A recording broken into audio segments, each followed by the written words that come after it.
Sunset in Africa is one of the best times to see its magnificent wildlife. And there's nothing quite so majestic as the elephant. That looks like quite a big herd. Yeah, mate, yeah, there's a few bulls hanging around the outside of a herd there.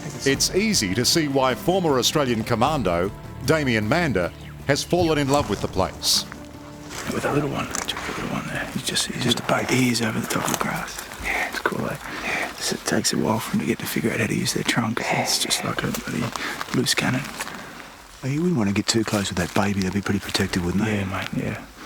But yeah, you know what mothers are like. Clean your room, honey. Stay away from those people. Sorry, Mum. We may laugh, but there's been very little joy in the life of the world's largest land mammal recently, and the images of their plight are certainly confronting. But this is the bloody reality of the ivory trade. It's reached a 30-year high, and the signs of slaughter are everywhere. Liam, here you go, mate. This one's quite recent. It's been ripped apart by the lions and hyenas. The vultures have had a crack as well. Well, they have. Oh, it's on the nose. Yeah, it is. You can tell by the teeth. It's quite young. Ivory of probably 2 or 3 kilos. Whole face has been cut away here. They would have done that with an axe as quick as possible. Well, they just hacked the face off. Cut into it, mate. It's like cutting into wood. How long do you think it's taken them to do that? Half an hour, mate.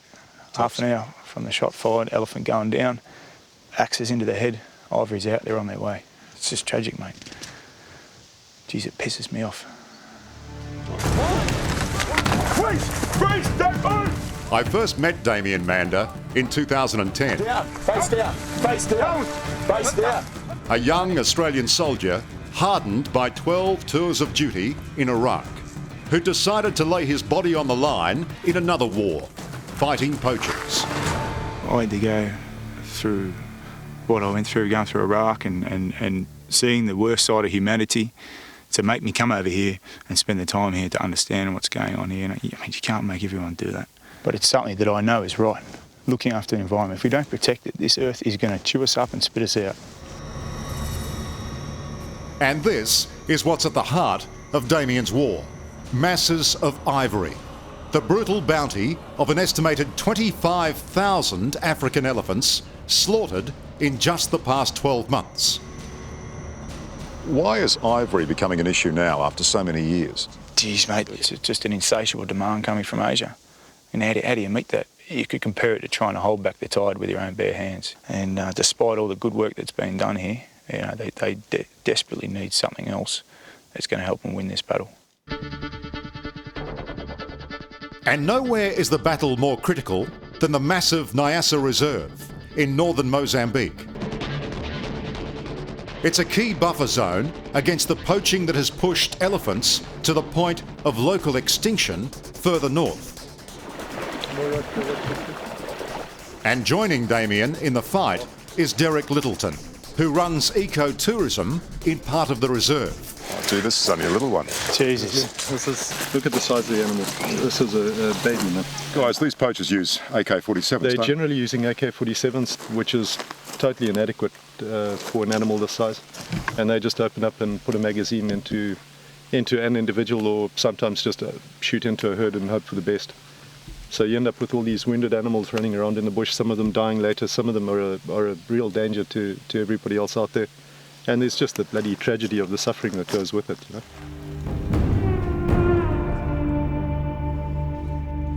One of the main reasons these are at the mercy of the poachers is that they get virtually no protection from the local laws. It's a bit of a throwback to the old colonial days when elephants were so abundant, but the laws haven't caught up. You see, here in Mozambique, if you steal someone's chook, you'll spend 3 months in jail. If you kill their cow, you'll spend 18 months behind bars. But if you kill one of these magnificent creatures, you'll be out in less than 3 days. The tragedy of it is that the wholesale slaughter that's going on means that some of these populations are not going to recover unless we really put the brakes on now. It's crunch time. It's crunch time. Vai. Come on. And force must be met with force. Vai. A specialist sniper, Damien runs tactical response programs for rangers in Zimbabwe, South Africa, and now Mozambique. Not like this. Okay. Down. But as the poachers get smarter, so must the gamekeepers. And that's why Damien is dragging this war into the 21st century. This camera's really just turning night into day, isn't it? It's a FLIR thermal imaging camera, and it's a real game changer for us. You know, it's an awesome bit of kit. A thermal imaging camera detects body heat. So no matter how dark it is, any living thing moving across the landscape will be picked up from metres or kilometres away, meaning the poacher's cover of darkness is blown. It's real spy versus spy stuff, isn't it? But you know, mate, I've been involved now with conservation for 3 years. It's the first time I've laid hands on one of these cameras since I left the military. What I think is if it's good enough for our soldiers on the battlefield, it should be good enough for the guys trying to protect the animals in the bush.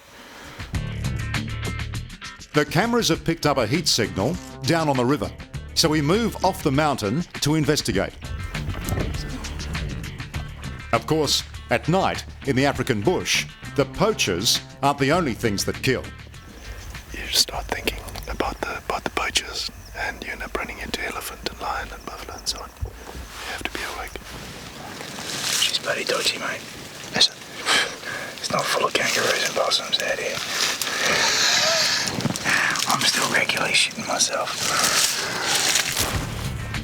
Crossing a river throws crocodiles and hippopotamus into the mix of hazards.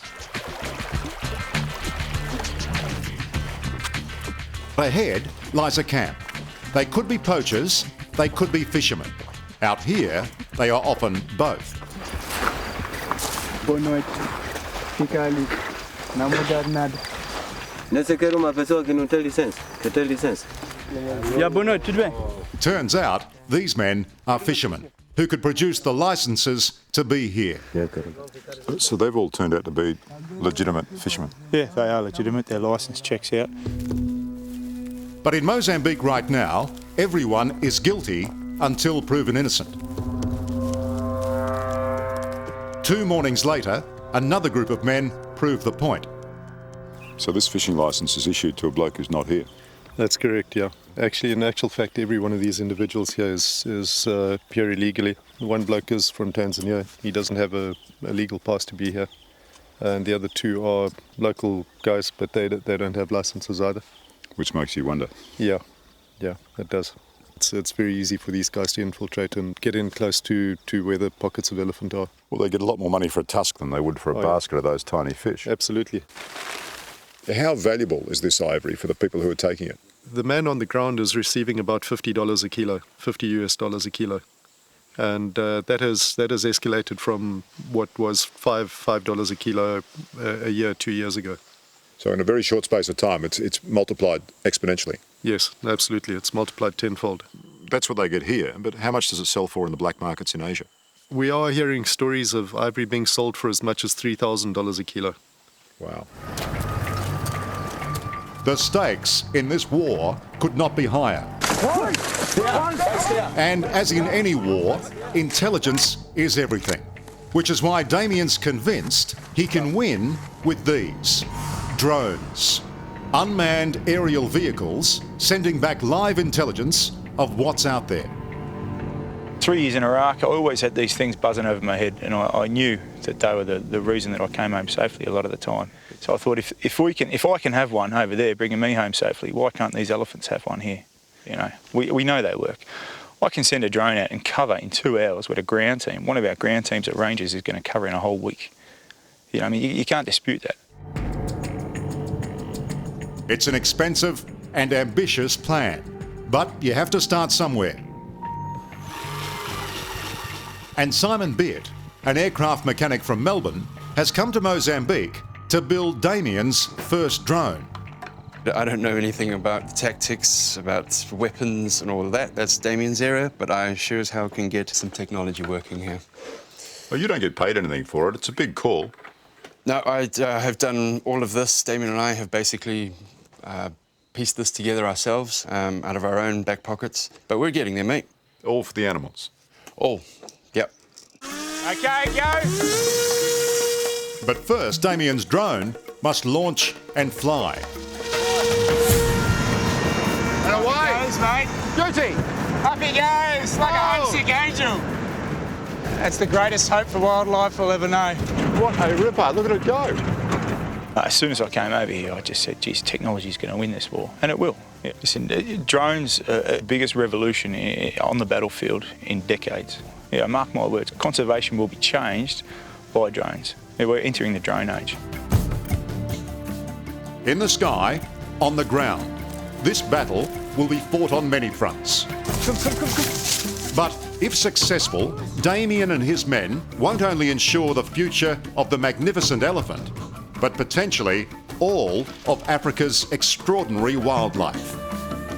We know that if we can look after the elephant, the hardest animal in the ecosystem to protect, we know that everything else is going to be covered. We're looking after the whole environment in that area. So protect the elephant and effectively you protect all of them. Exactly, mate. Exactly.